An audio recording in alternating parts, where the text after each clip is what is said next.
is KC Sports Network, proudly presented by Emprise Bank. What's up, y'all? This is One Royal Way here on Kansas City Sports Network. I'm Joel Penfield. Jordan Foote joining me as always. Josh Kaiser out on vacation for our last couple of episodes for this season. We appreciate you guys hanging out with us. Can't thank Kansas City Strength and Conditioning enough for sponsoring this show. Be sure to check them out if you have a baseball or softball player in the area that needs a place to train. Jordan, can the Chiefs have Puka Nacua, please?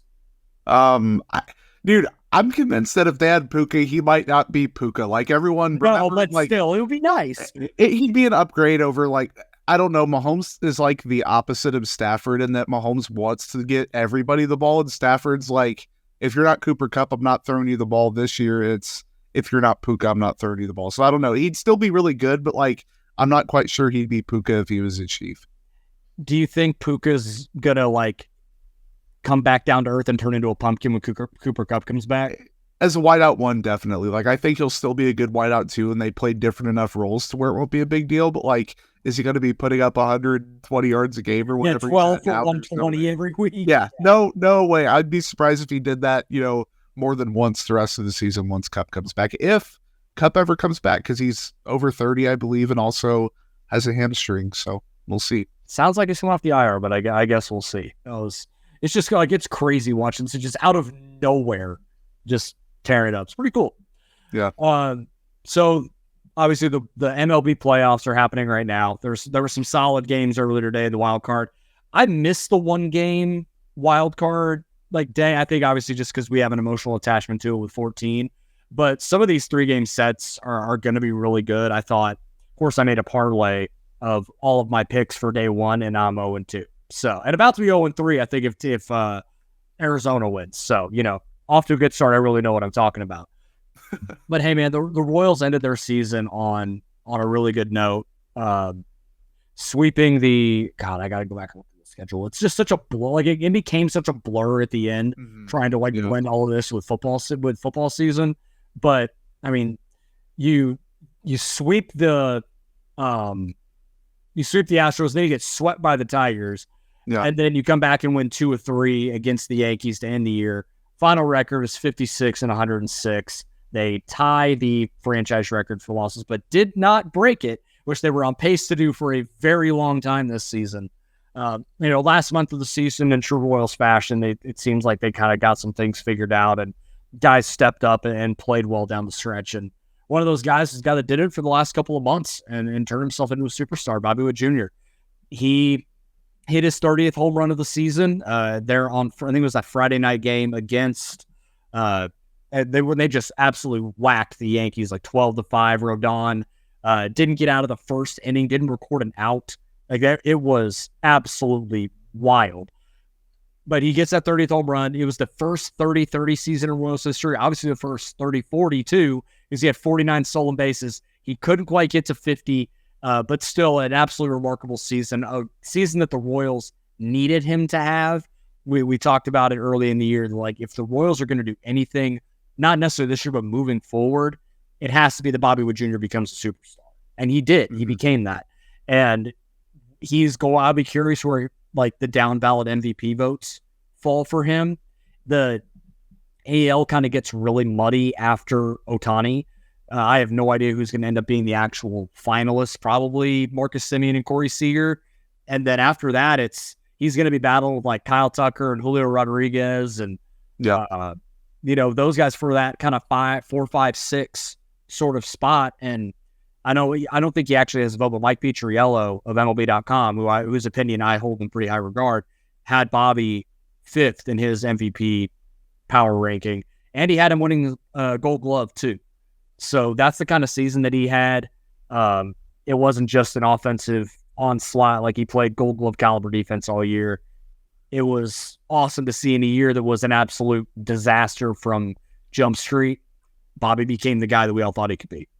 Yeah, no, he was insane. And we'll peel back his season numbers and stuff like that later on in the show. But for him to consistently figure it out, like, he started off a little bit slow, and I think we had a pod in May where we were like, okay, he needs to do X, Y, and Z in order to salvage this. And he did X, Y, Z, then started back at ABC. It just kept going, exactly, and kept going and was just absolutely fantastic. So For him to join the 30-30 club, obviously very rare in Royals history for someone to do it. He's the guy, and to do 30-40, almost get 30-50, it was better than a lot of people imagined. And as someone who hasn't always been the highest on Bobby Witt Jr., I was surprised that he did it all this quickly in the same season. Like, this is something that most players would do over an off season and then come back and start the next year hot.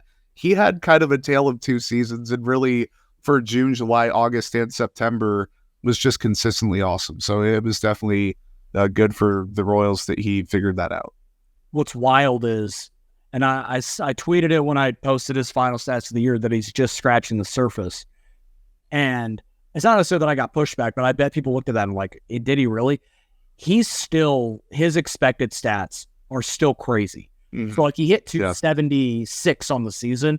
The expected is 297. He slugged 495. The expected is 535. And that was kind of the story of the season early on, even when he was struggling, so to speak. All of the expected numbers and like all the batted ball data is like he's going to break out at some point. And then he did, and he's still not performing to the expected level, which makes you think there is another jump to this. Mm-hmm. Like, now I don't believe that, like, this is kind of crazy and out there. Like Mark DeRosa's like, an Acuna type 40-70 season is not like out of the realm of possibility for this guy. That'd be so insane. That'd be ridiculous. Nuts. But like, but I can see it happening, especially if he starts walking a little bit more and he continues to keep that strikeout rate where it is. He's making enough contact and doing enough damage on basically every type of pitch at this point. It's not like he's getting bullied by fastballs anymore. Like, he could be that guy. It's crazy. Mm-hmm. And like, he's still only 23 years old, going 30-50, came near 30-50 in his second big league season. Like, he is just scratching the surface. And if this is what he's doing now, as he is like just now figuring it out, oh my God. Yeah. And even if he isn't, like, even in the worst case scenario where I don't think there's a worst case where this isn't what he's going to be for his career. If he's this for the rest of his career, he's still a damn good player. He's still a top 10, 15. He's still a franchise cornerstone, which 100%. There are moments where he struggled and there were people, and I'm not going to throw myself necessarily right in there, but people are like, okay, maybe he's just going to be a good player for his whole career. He's ascended from that to a great player. And now the worst case is, okay, Royals, you have a Salvador Perez type career where he's a great player for 5, 6, 7, 8 years, face of the franchise, except he also steals bases, except he also plays elite defense. Like, it is nothing bad to say about what he was able to do. And really, I'm going to take mine, nothing bad to say about Zack Greinke's final start of the season and maybe of his career. I'm not going to speculate, but it could be 5 innings, 4 hits, 1 earned, 2 walks, and 2 strikeouts. The final 10 games of the season, he wasn't always starting those. He was coming out of the bullpen. The Royals were experimenting with openers, stuff like that. 40 2/3 innings pitched, 31 strikeouts to 8 walks, a 3.98 ERA with a 3.99 FIP. So got good once he came back from, he was on the injured list for a little bit, had a little bit of time where he was very, very, very temporarily kind of quieted, shut down. On the year, 142 innings, 5.06 ERA. He was worth 1 win.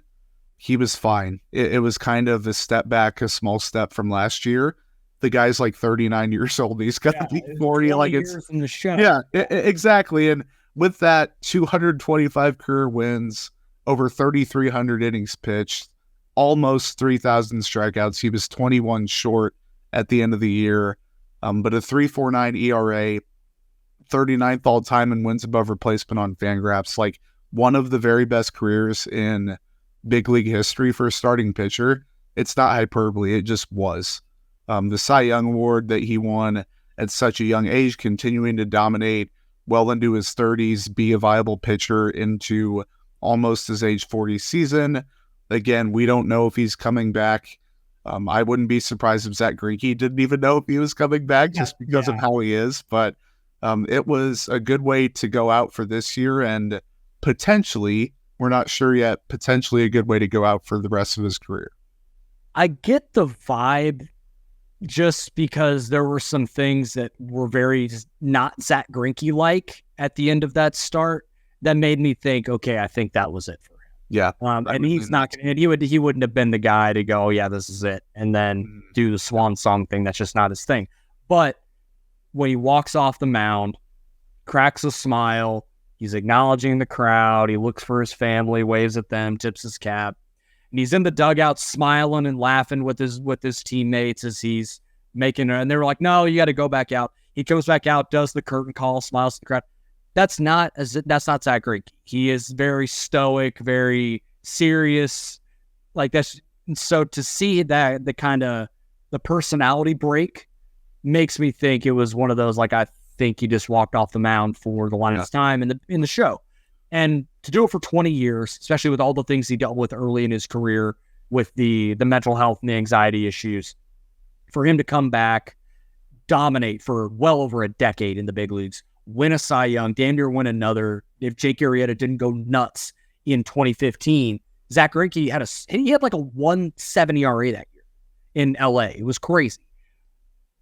And then to come back, bookend his career in Kansas City, he was a surefire Hall of Famer. I think he's going to wear a KC cap on his plaque in Cooperstown. His speech in Cooperstown is going to be an all-timer because we have no idea how that's going to go. But it was cool to see him come back and end his career. I know it did not go the way he wanted or the way the Royals wanted, but to not be like an abject disaster at 39 and 40 after 20 years in is a pretty impressive feat for any pitcher. It doesn't always go that way. Look at, unfortunately, Adam Wainwright and how his season went this year outside of getting his 200th win. You know, credit to Zach, and I know that the organization, all those young guys, had nothing but good things to say about him the last couple of years. So it was it was fun. I know that it wasn't great, but it was fun to see him come back and finish his career that way. Couldn't agree more. Yep. So today, we're recording on Tuesday as always. JJ Picollo and Matt Cotrero had a press conference in the media. It lasted about 40 minutes or so. No, we were not able to get out there and watch it, so we just kind of took the cliff notes from social media and Andy Rogers' article on MLB.com. Just some notes from what was said. The first thing they noted was that the entire coaching staff is coming back next year. There were no firings or anything like that, which is, I'd have to go back and see how unprecedented that is, because it feels that way. When you have a season that's 56 and 106, like, usually have a fall guy in there somewhere. Yeah, I think that one side was so bad that they were worthy of that happening. You know, like, I don't think the hitters were so awful that Alex Zumwalt needed to go, or it was a one and done thing for Sweeney and Bo. Like, I don't think it was that.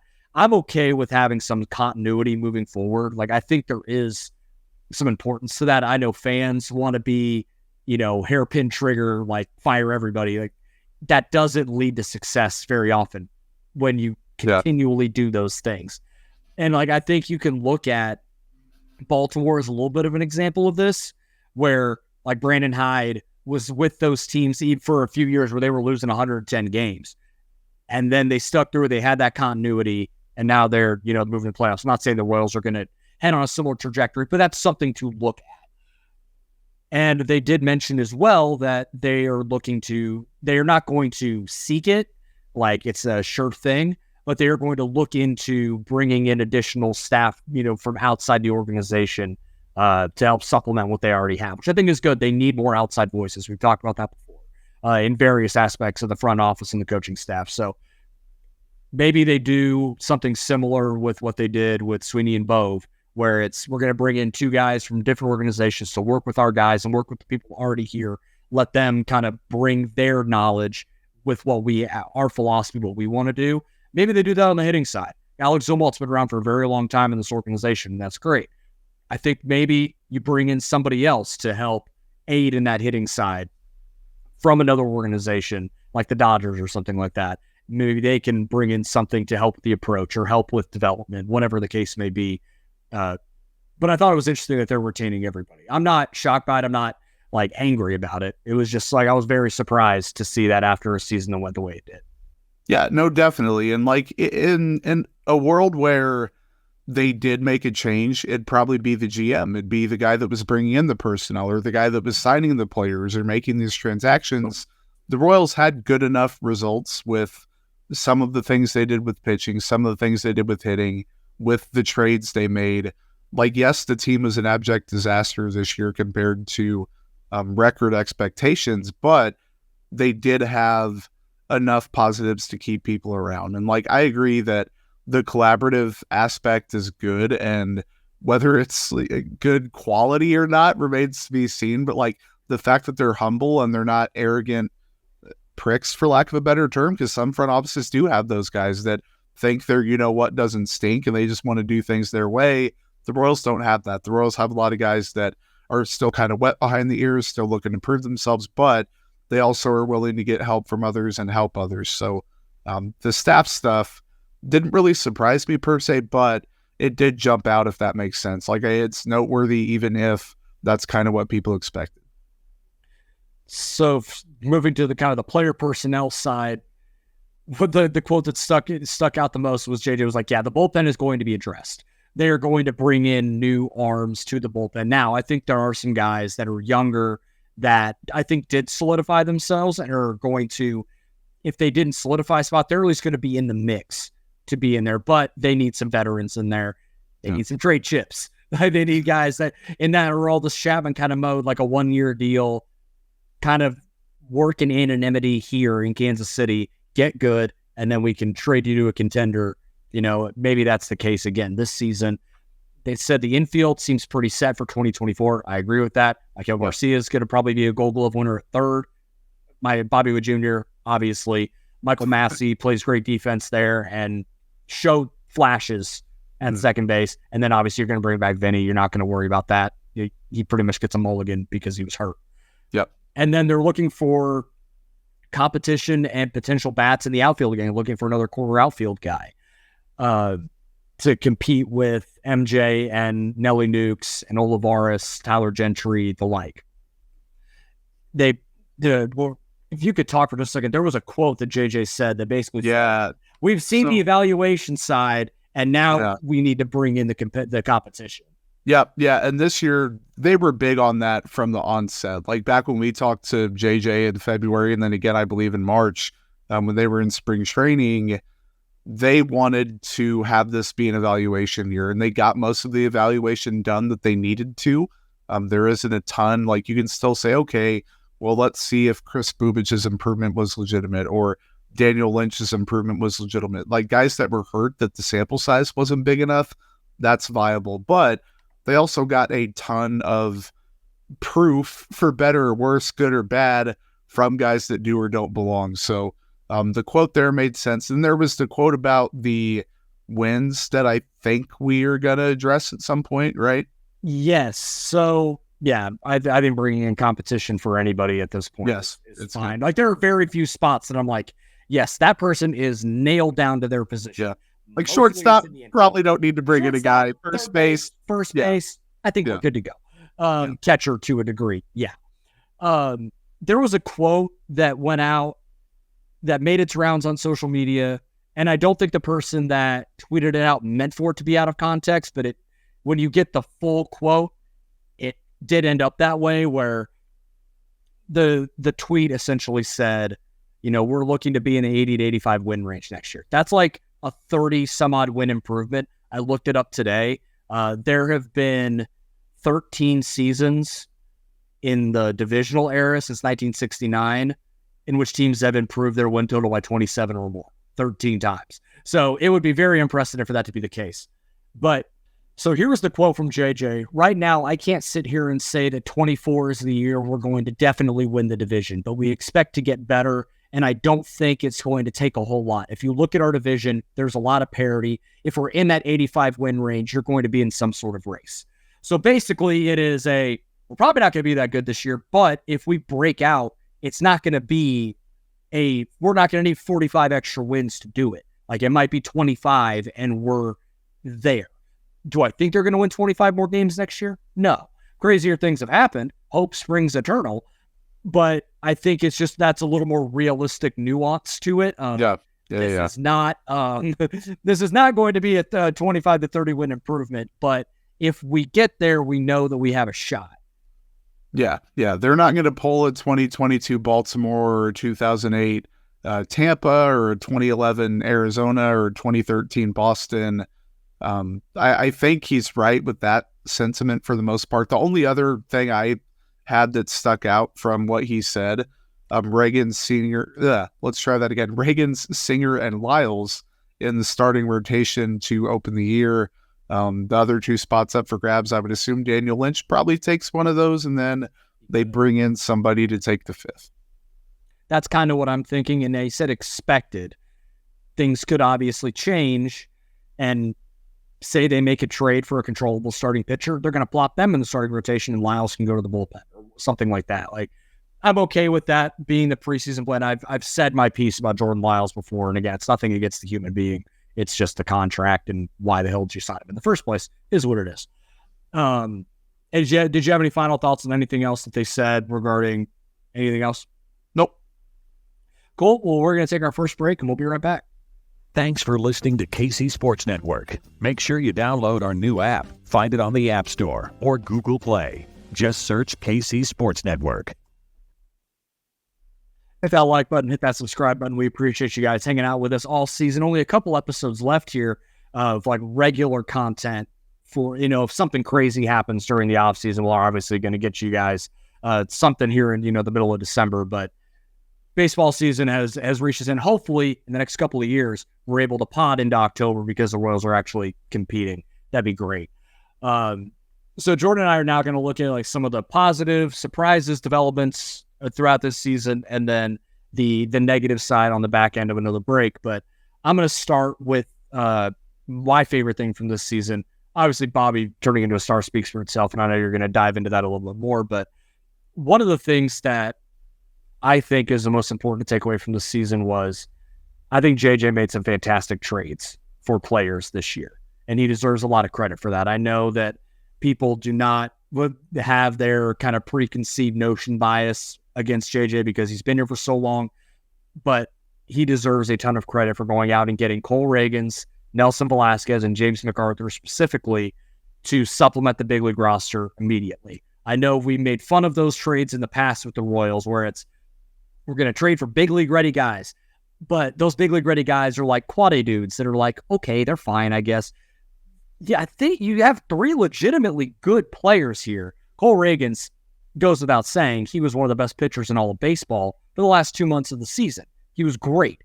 Solidified himself as the top of the rotation piece for the Royals for years to come. AL Pitcher of the Month in August. We didn't see that coming at all in the Aroldis Chapman trade. We were like, oh, sure, Cole Reagans might be decent. And then we get him, and we're like, by about that third start, we're looking at each other like, oh, shit, this guy's actually like really, really good. And it's exciting to have that type of guy because they needed it so badly because Brady Singer took a huge step back this year. The injuries to Singer and Lynch, I heard to Bubic and Lynch, my apologies, that they needed a win day guy. They needed something every fifth day where they could turn the rotation over and go. We at least have a shot today. Cole Reagans became that guy. Nelson Velasquez, I think he just needed an opportunity. He wasn't going to get it in Chicago in a log-jammed outfield. He came over 14 home runs. He had 36 hits, and he had 14 home runs for the Royals. I think the weighted runs created plus is around 115, 120. I think has solidified himself, as we've talked about in the past. He's going to be a guy you're going to pencil him into right field or DH on opening day, and you see if he's able to continue to sustain this. Seems like I think he can. Like at least early returns are solid. And he has options if it doesn't work out at the beginning of next year, and you can let him reset and come back up. But you found an outfielder out here for Jose Cuas. Why you trade your relievers? Because there are opportunities like that for Nelson Velasquez. Come back. Now he's in Kansas City, and the Royals have a legitimate impact right-hand power bat to go along with Salvador Perez and Bobby Witt Jr. And then a trade that was pretty unassuming at the time and like kind of flew under the radar just because it was a minor league for minor league deal and getting James McArthur. He had, as we've talked about, one of the worst major league debuts I have ever seen. And I feel so bad for the guy that was how he was welcomed to the big leagues. And then he just threw the one game and he comes back, and I was sitting there thinking, that was his one chance, and I think he's done. I don't know if they're going to bring him back up. He comes back up on August 6th, and when you take out the 7 earned runs in 1 inning that he had in that game, he had a 2.01 ERA, a 2.05 FIP in 22 and a third innings. He didn't give up a run the entire month of September, and he hadn't given, the entire month of September, he didn't give up a single run. It was one of the best months for a pitcher in Royals history. It was like a sub 300 OPS. I can't remember who tweeted it. I wish I could give credit, but it was remarkable. Strikeout numbers, the curveball is as advertised. It's one of the best pitches in the Royals staff, period. And one thing the Royals needed so badly after Scott Barlow left was a guy that can close out the 9th inning. Carlos Hernandez wasn't that guy. John McMillan looks like he could be that guy, but James McArthur looks super comfy in that role, man. Like, the Royals need a guy that can close out the back end of games, because oftentimes, like, we'd see Taylor Clark, Carlos Hernandez, like, they would throw the couple of guys in that bullpen, you can go get outs. And then the 9th inning roll around, and I was like, God, what the hell is going out in the 9th inning? You can apparently hand it to James McArthur. He's going to shove it up their ass. Like, that's just how it's worked. And again, for a under the radar, like a minor league for minor league deal that no one really thought much of at the time, it turns out they found a gem. They found, at least early on, that's how it seems. And he is one of those guys that I think completely solidified himself in the 2024 bullpen right now. They're going to add more guys. But with this last month and what he showed in multiple roles, fireman in the 7th inning, setup, close in the 9th, everything seems to be working out right there for James McArthur. If they would have had a external hire that wasn't JJ Picollo, and it was a guy from another organization that didn't have the Dayton Moore attachment, and he made these moves, people would be like, this guy's a genius. This guy knows what the fuck he's doing. This guy had a great first year on the job. We feel optimistic about him heading into year 2. He passed the first test with flying colors, and Picollo showed he wasn't Dayton Moore. Every month, every week, pretty much every day, followed through on his word, which is something that wasn't always happening with the previous regime. Kind of said what he was going to do and then just went out and did it. Was very upfront with how he was going to do stuff.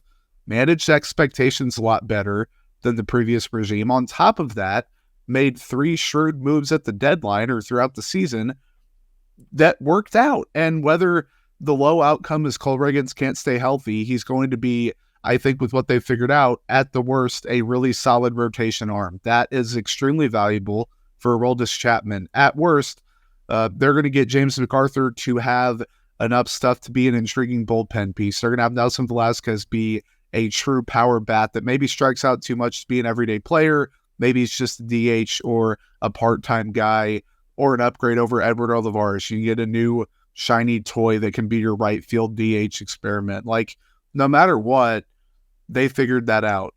They also figured out Bobby Witt Jr. again, turned into a legitimate star player, hit 276, 319, 495. That was his slash line, 115 WRC plus. Walk rate went up 1%. Strikeout rate went down 4%. The BABIP was the exact same. He hit 30 home runs. He stole 49 bases. He drove in 96 runs. The 11th most valuable player in baseball per Fangraphs. 98th percentile outs above average. 100th percentile sprint speed. Like, no matter what number you look at, Bobby Witt Jr. either improved at it or was great at it compared to the rest of his peers. And like you mentioned, the expected stuff earlier, that was fantastic. That's my big surprise / takeaway. I guess development is probably the umbrella it falls under. This didn't surprise a lot of people. It minorly surprised me just because of how he started off the year. The guy caught up and made up so much ground in a season. It's not like he was a train wreck to start the year. Like, that's not what I'm trying to say. But like, he was fine. Yeah. He didn't make the leap to start the year, and everyone was like, oh, okay, well, that's weird. And then he did make the leap and then made it again and then had an all-time heater and then finished off the year pretty damn good. So that's the biggest deal for the Royals this year, is that they figured out they do have a objective star-level building block. They have a good one in Maikel Garcia. They have another good one in Vinny Pasquantino. They have what we think is a good one in Cole Reagans. They have an okay one in Brady Singer. They've got a couple more okay ones. Like, that's the big one. I guess I only have one more takeaway from this year that's positive. Do you have anything else? No, I was just going to talk about I love looking at the slash line for Bobby since the walk-off grand slam, because that was the turning point. Like, we actually have a legit data point of, oh, that's when it all clicked. From July 28th on, 323, 369, 598, a 156 weighted runs created plus, 14 homers, 21 stolen bases, and 5 triples in that time. It's ridiculous. The number. It only struck out 13%. It's insane. You mentioned, I remember it was like a late July, early August pod. You were like, usually when guys start swinging like this and start making contact that goes through their head and they strike out more, or at least the same, he cut it down, which is almost unheard of for him to do that. Yeah, to find the power without sacrificing smoothness is nuts. Like, you just don't see it, especially from young hitters like this. 100%. The only other positive, I had Velazquez, and you nailed that with the jumping it in, lumping it in with 2 other moves. Freddy Fermin developed into a really solid backup catcher. He played 70 games. He had a 108 WRC plus, walked 5.5% of the time, struck out 21% of the time, had 9 home runs, 45th percentile blocks above average, 82nd in called strikes above average. Like, everything on defense was average, if not a little bit better. Now, August 1st to the end of the year, he did cool off. He had a 79 WRC plus, and this is kind of where we thought he'd be, though. Like, when it was 150, everyone said, okay, well, he's not going to be a 70, 80, 85 guy, but he's also not going to be a 150, 140, 130 guy. He's probably going to settle in around 100, and that's where he did at the end of the year. If he can give you average offense, slightly above average, I guess, for a catcher, and average defense, that might be more than another catcher on the Royals can give you, like, depending on if he's run down or if he ages even worse. Like, we'll talk about him after the break and after Joel absolutely conquers another DK read. But Freddy Fermin turned into a legitimate piece, and you can bring up the age, you can bring up, is he a starter, is he a 55, 60, 70 game a year guy? He's shown he can be a 70 game a year guy, and that's good for the Royals because they don't need Salvador Perez full time. They're clearly not going to put MJ Melendez back there. They don't have a ton of guys right now that are ready to catch behind the plate. So it was a positive development, and it was not the biggest one, but to have a good backup catcher is to have a good backup catcher. Yeah, I mean, the fact that he was a above league average hitter is a win in and of itself. Like, most backup catchers are not that type of guy. I'm going to do a quick look up here of like where he was in all, like, amongst all catchers with his like plate appearances, just to see where he stacks up, because there can't be many more that were increasingly better than that. So it's a really interesting thing that the Royals have, and good for him too, because he's 28 years old. Like, it's not like this was a it's not like it was a Salvador Perez scenario where he was 21 years old, coming up to the big leagues. Like, it was not that at all. So for him to come up and be that guy is very impressive. So Freddy Fermin was 13th among all catchers with at least 230 plate appearances in weighted runs created plus. Like, that plays. It plays as a starter, and he was the freaking backup. Because here's the other guys that are above him. Sure. Ryan Jeffers, Mitch Garber, Sean Murphy, Wilson Contreras, Adley Rutschman, Yainer Diaz, William Contreras, Bo Naylor, Will Smith of the Dodgers, Danny Jansen, Cal Raleigh. Those are all good names. That's pretty good company.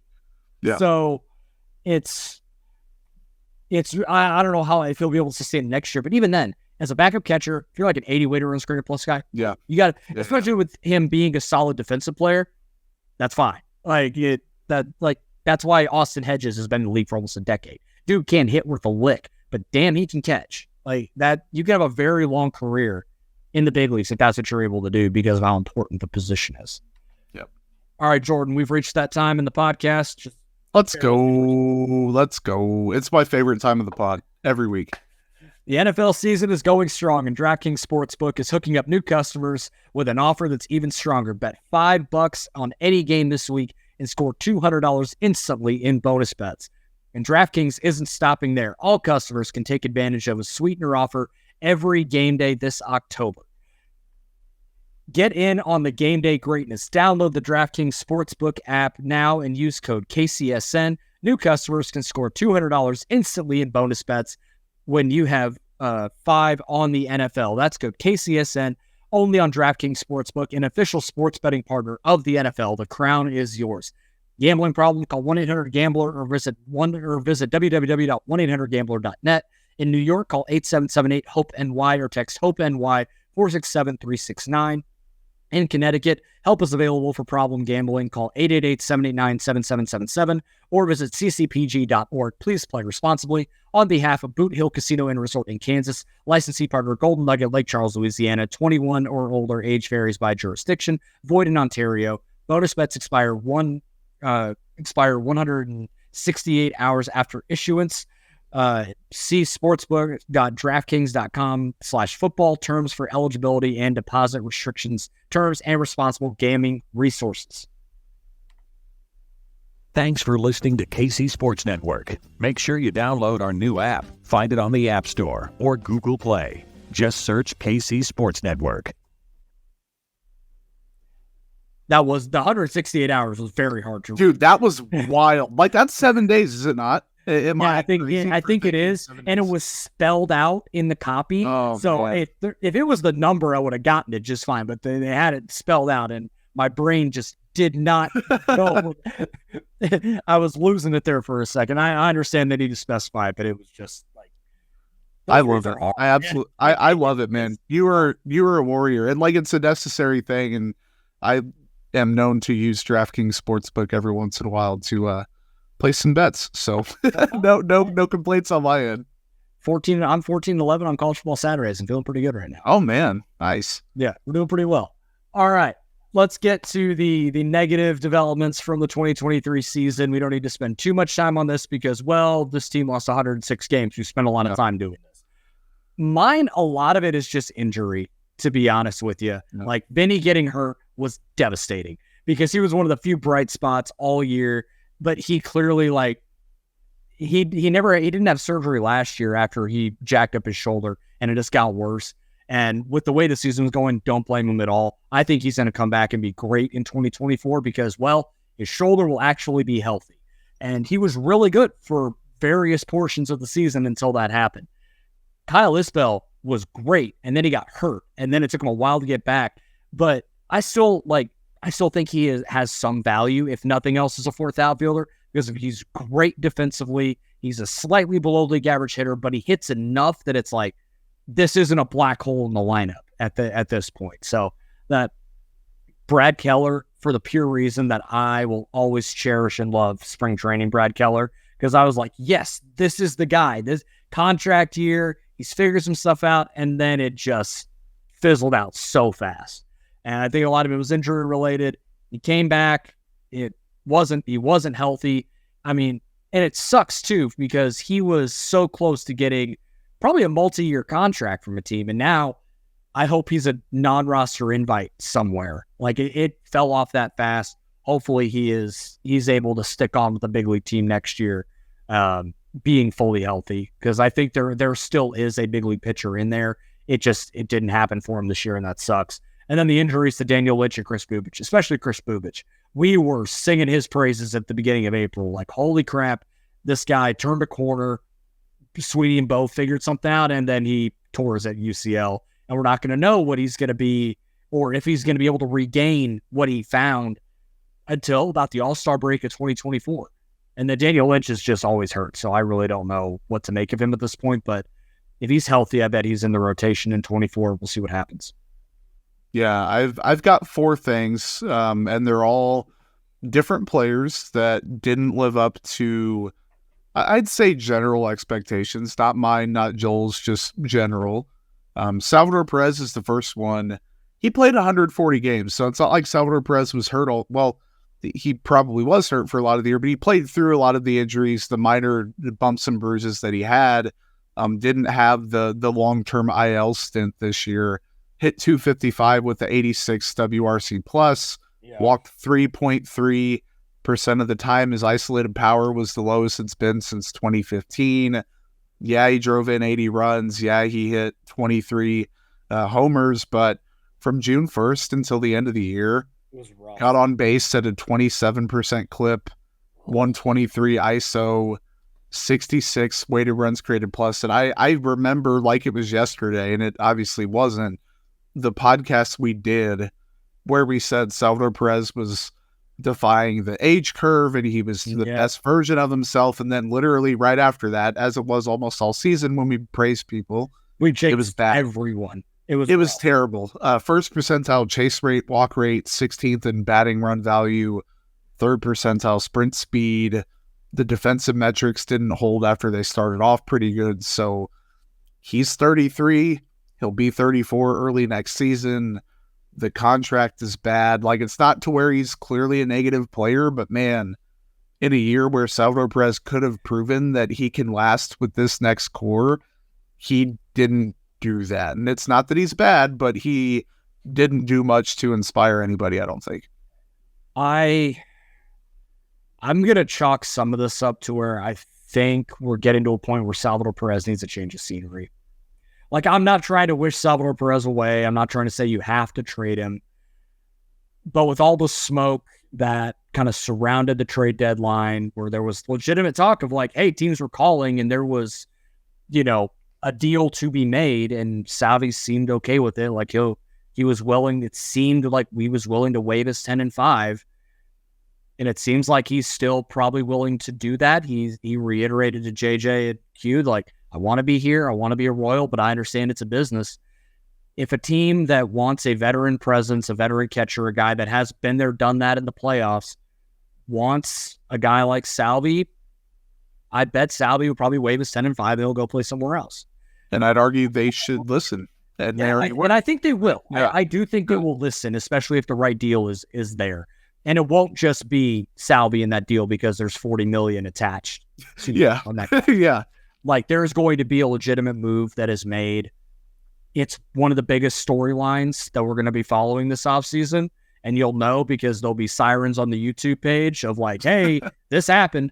But it's going to be interesting to follow because you see this happen with guys that are like veterans that have been around a long time. And they just have a weird, like, out of nowhere, not out of nowhere, but like a, holy crap, that was out of character type of season. Sure. It felt that way for Salvi. Like, he was pressing, he's trying to help these guys win. The wins weren't coming, and he just kind of fell out of it. And it's not like I'm trying to say that Salvador Perez quit and was just giving away a pass. Like, that's not the case. Yeah. I think it was almost the opposite, where he was trying hard to do everything. And I think he might need to go somewhere like a Miami or something like that, where it's, hey, you got all these young dudes around you. You got a bunch of really good pitchers, and you can go win, and you have a chance to go win. It might just be that scenario. And if that's the case, Salvador Perez is still going to have number 13 retired in, up there with George Brett in a few years. I wouldn't be shocked by that. But it is going to be very interesting to follow up. I'm sorry I know you had a couple more, but no, you're all good. I'll blink it in mind. Yeah. Compared to Salvador Perez, they're not that level of right of talking point. Drew Waters, just, we've talked about how none of us can really quit Drew Waters. He has these stretches where he looks really good. Struck out 31% of the time, a lot more manageable than what it could have been. 82 WRC plus on the year, 80th percentile or better in outs above average, sprint speed, fielding run value, like, good defender, below league average hitter, but the power is always intriguing. He walked 8% of the time. That improved after the All-Star break, I believe. He just didn't make a leap. He didn't separate from the pack. Nick Pratto separated from the pack, except in the complete wrong direction. 40%, man. 40 on the 40%. Nose. Like, and his BABIP was 388. And he hit 232. And he was bottom 10 percentile in expected weighted on base average, expected batting average, expected slugging, whiff rate, strikeout rate, outs above average. Like, he was just bad, man, all around. And the power wasn't there. The on base wasn't there. The defense that everyone said, oh, he could be better than Eric Hosmer. He's going to be this actual Gold Glove guy where he makes the flashy plays and he plays well. And Nick Pratto was a bad player in 95 games, and he didn't do enough at the AAA level to where I was like, okay, well, he'll be all right. And the same guy, Dylan Coleman, didn't do it either. In 23 games, the big league level, 8.84 ERA. The walk to strikeout rate was almost 1, or the ratio rather.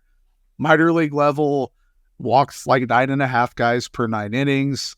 The FIP was well over 5, if I remember correctly. Like, neither one of those guys did enough at AAA, and you would think, okay, he's struggling, he'll go down and mash on somebody. And Nick Pratto will absolutely go off. Dylan Coleman will strike out a billion guys and he'll get the control under control. Neither one did that. Yeah.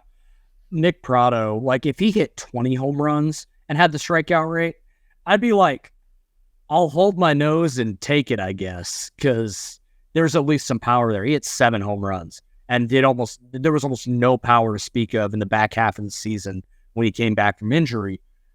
Drew Waters, I think, is going to be in competition next year, but like he's good enough defensively. There's enough juice that I think, okay, you probably can run him out there in center field, and I feel okay with it.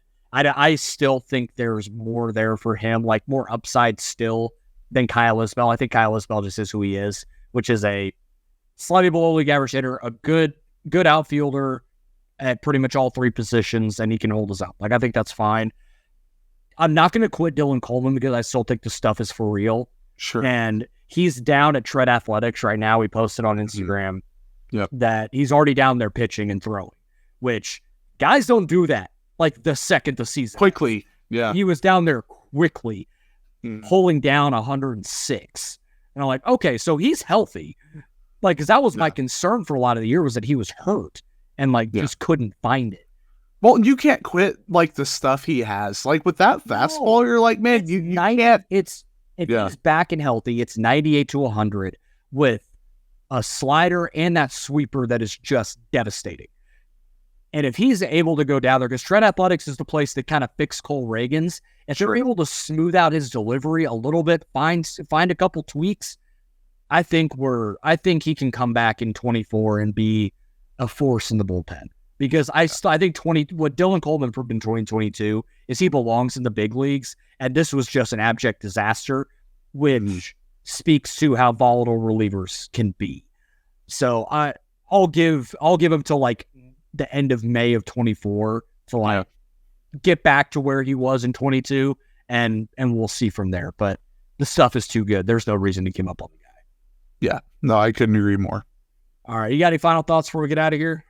I think we covered a lot, dude. We are going to, I believe, next week close out the season of One Royal Way. We're going to have a guest, I believe. We're going to do some off-season planning, some season reviewing part 2, stuff like that. So I'm looking forward to it. Yeah, we're going to try and get someone with an outside perspective that covers the league at large that, can provide us with some insight and so that we're not looking at it as Royals fans, because that's what we are at our heart as Royals fans. We want to believe that they're going to be able to get out of this. And I think the guy that we're gonna get on, I think he believes, because he's a huge Bobby Witt Jr. guy, that they can find a way. But I'll be curious to see what he has to say. We appreciate you guys tuning in. Again, be sure to like and subscribe on YouTube. Leave a comment with any of your thoughts from this season. Keep it relatively not hateful. Yeah, we already know what you're going to say. We already know what you're going to say, but just, right? Give us something interesting. How about it? YouTube. Yeah, no, violating YouTube anything here. But then be sure to follow and subscribe to all, KCSN platforms on Spotify and Apple Podcasts, and any other work we do here at KCSN. It's going to be pretty exciting. So we appreciate the support, and we'll talk to y'all next week.